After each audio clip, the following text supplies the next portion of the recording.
రేవంత్ దూకుడు ముందు తేలిపోతున్న విపక్షాలు. టీఆర్ఎస్ కు శాపంగా మారిన వ్యూహాలు. బీజేపీలో అంతర్గత యుద్ధాలు. ఇప్పుడంతా రేవంత్ టైం.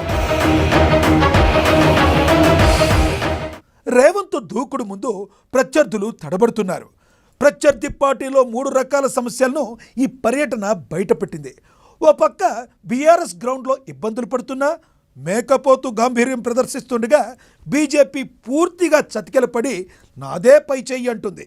రూరల్ ప్లస్ అర్బన్లో రేవంత్ ఫార్ములా హిట్ అయింది.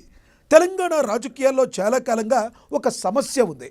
గ్రామ ఓటు నగర ఓటు మధ్య గ్యాప్ ఉంది.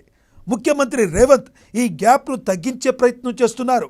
గ్రామాల్లో రైతు భరోసా, పంచాయతీలు, బీసీ ఎజెండా, నగరాల్లో ఐటీ పెట్టుబడులు, గ్లోబల్ విజన్, జిహెచ్ఎంసీ విస్తరణ, కొత్త సిటీ హైవేలు, బుల్లెట్ ట్రైన్లు.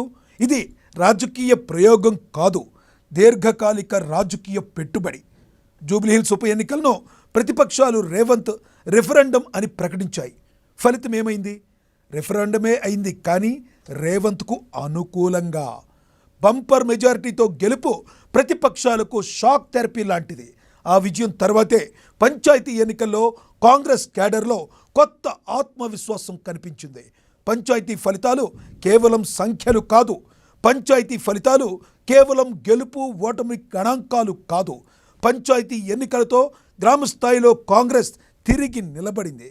రేవంత్ నాయకత్వానికి క్యాడర్ జేజేలు పలికింది. ప్రభుత్వంపై ప్రజల్లో నమ్మకం పెరిగింది. ఈ నెల 17తో పంచాయతీ వార్ ముగియబోతుంది. 3 విడతల్లోనూ అధికార కాంగ్రెస్ పార్టీ జోరు ఖాయమన్న చర్చ ఉంది.